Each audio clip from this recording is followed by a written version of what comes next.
All right, welcome back. I am Matt O'Leary. This is Best Bets. We have Joe Manniello on the line. Joe, how you doing this week? Good, Matt. How are you? Pretty good, even though you gave me a pretty good butt kicking in the picks. I was 1-5. You finished 3-2. You're 1-4. 1-4. Can't do math either. Can't do picks. Can't do math. 1-4, and you finished 3-2. So you're beating me through week one. Yeah, but it wasn't a great week for me. I went 6-10 in my Newsday picks, and I was hoping to get even on Monday night. I was 6-8, and I lost both of those games against the spread.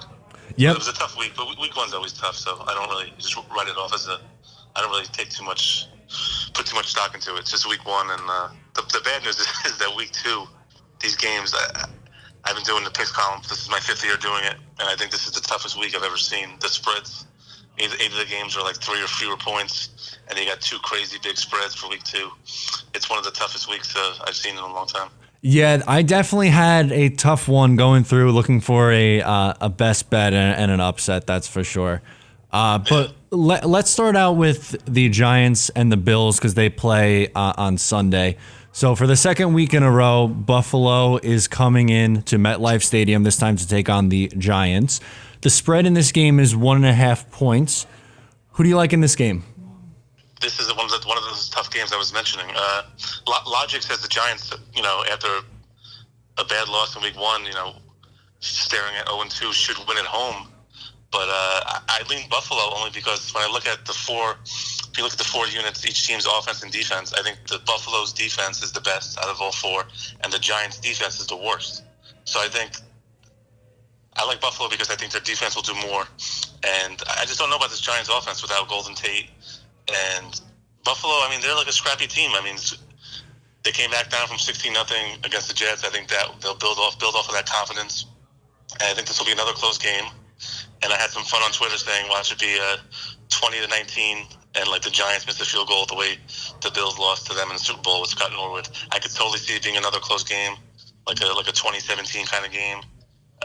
Giants will be desperate, that you don't want to start 0-2.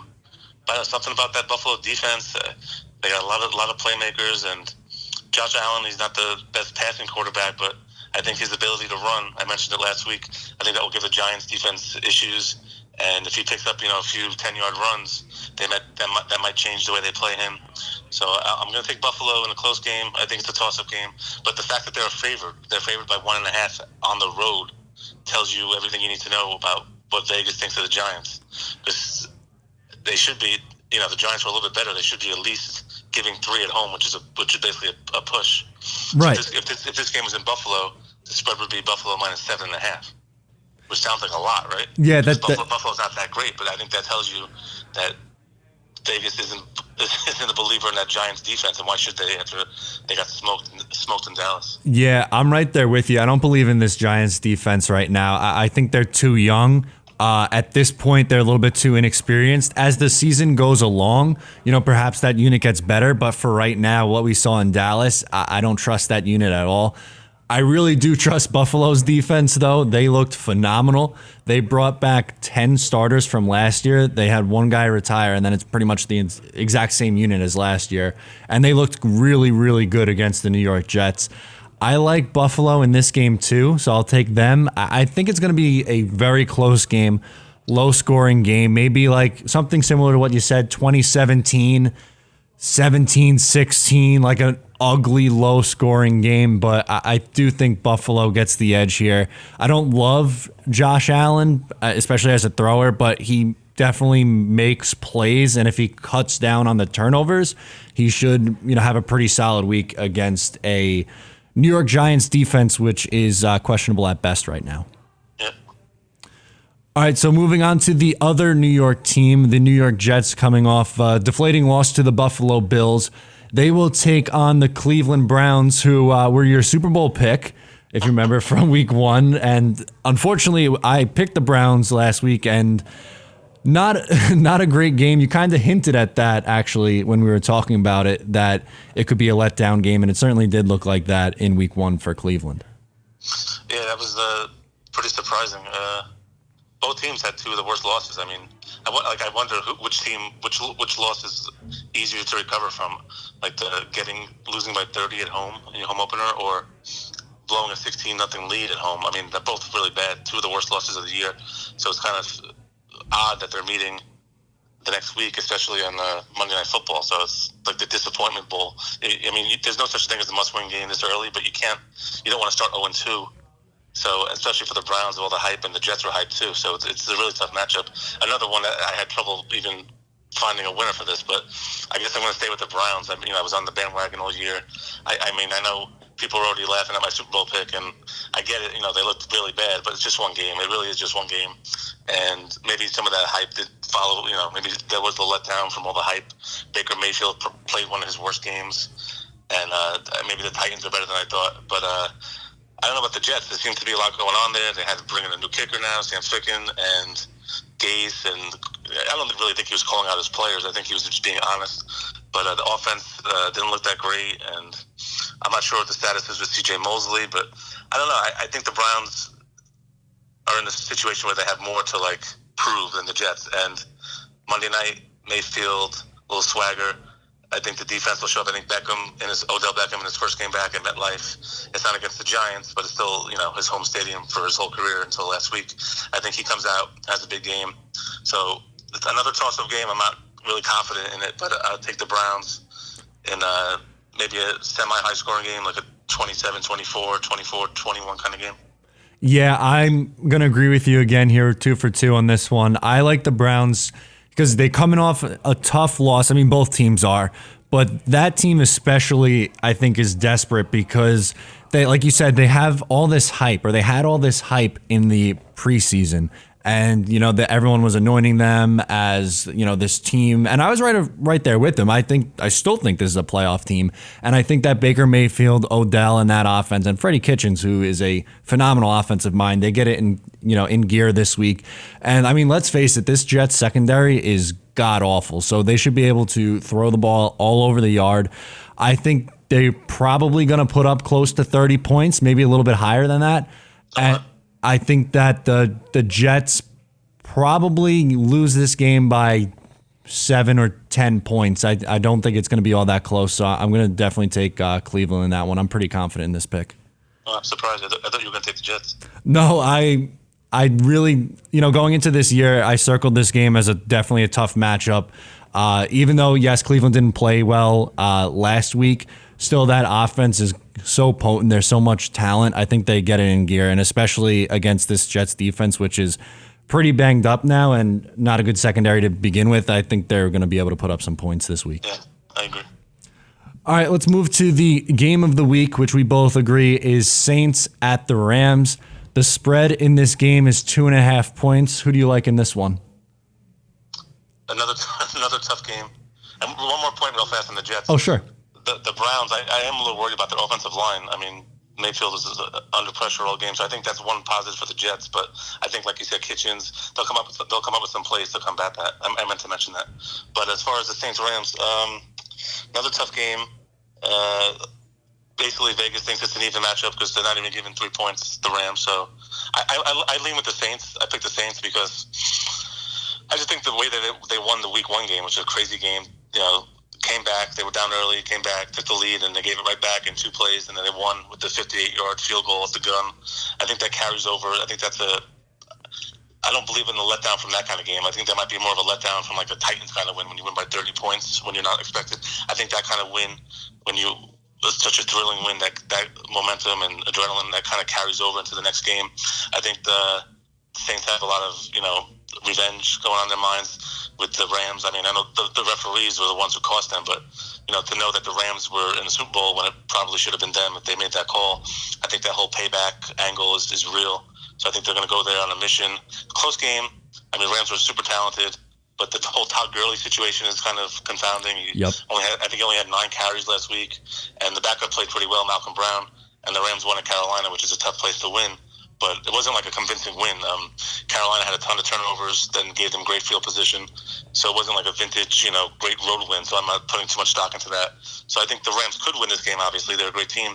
But I just like the Saints. I like Breeze. And I think they're, going there with a little edge about how the last matchup ended in the NFC Championship game. So give me the Saints in a high-scoring one, like a 31-27 kind of game. Okay.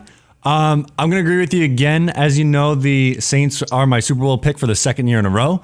So I'm all on that bandwagon. I mean, the Monday night game was what a Monday night start. Was such an entertaining game with Deshaun Watson and Drew Brees going back and forth down the stretch there. Definitely a lot of fun. Like you said, this team seems to be on a mission. They lost on a miracle play in the playoffs against the Minnesota Vikings. Then you lose in a heartbreaking fashion with that, referee situation and the blown no pass interference call. I really like this team a lot. Offensively, I think they could do a ton of different things and beat you a ton of different ways. They have two solid running backs too, which absolutely helps. They could, line Kamara up as a wide receiver even, and then have Murray in the backfield. They could really do a lot on that team. And honestly, I think the Saints defense is a little bit underrated. They have some playmakers on that side of the ball too. I like the Saints in a close game. I'm going to say it's like a field goal difference, maybe like 34-31, something like that. But the Saints get the win. All right, 3 for 3. Okay, how about a best bet of the week? Which game are you picking that you're most confident in? I had to keep looking at it, like you said, the same way that you. Normally, I can find a game. Even there's usually like a handful of games that I have to choose which one I like that I like so much that I have to narrow it down. But this week was the exact opposite. I couldn't even find one. You can go the easy way and say Patriots minus 40, whatever it is, against the Dolphins, but that's the easy way out. But I'm going to go with the Jaguars plus 9.5 on the road at Houston. It's just week 2 is all about overreaction, and this line is crazy. The division game. And I think it was 3. The line would have been 3, and they went up 6 points because of the Nick Foles injury. Nick Foles is a good quarterback, but he's not Tom Brady. So right. The line is way too inflated. I think it should be more like 6.5 or 7. So you're getting almost an extra field goal in my mind. And this backup quarterback, Gardner Minshew, who I never even heard of, he played really well. 22 of 25, 2 touchdowns. He did have a pick, but he threw for almost 300 yards in relief of Foles against the Chiefs. And the Jaguars' defense is better than they played last week. They just got smoked early on. Patrick Mahomes, Miles Jack got ejected early in the game. They just looked, all out of whack. So I think they'll show up in a rebound game. I think Houston will win. It's their home opener and probably a better all-around team without Foles on the Jaguars. Right. But they always play a lot of close games, Houston. They don't normally blow out teams. So I think that will be a closer game. Maybe like a 27-20 kind of game or even closer. So I think getting 9.5 points on a division game and a classic overreaction in week 2 is too many points to pass up. So I'll make the Jaguars my best bet. Okay. I like that pick. You had a lot of good reasoning there. You definitely convinced me on it. For me, I'm going to go with the Eagles on the road against the Falcons. So Eagles -2.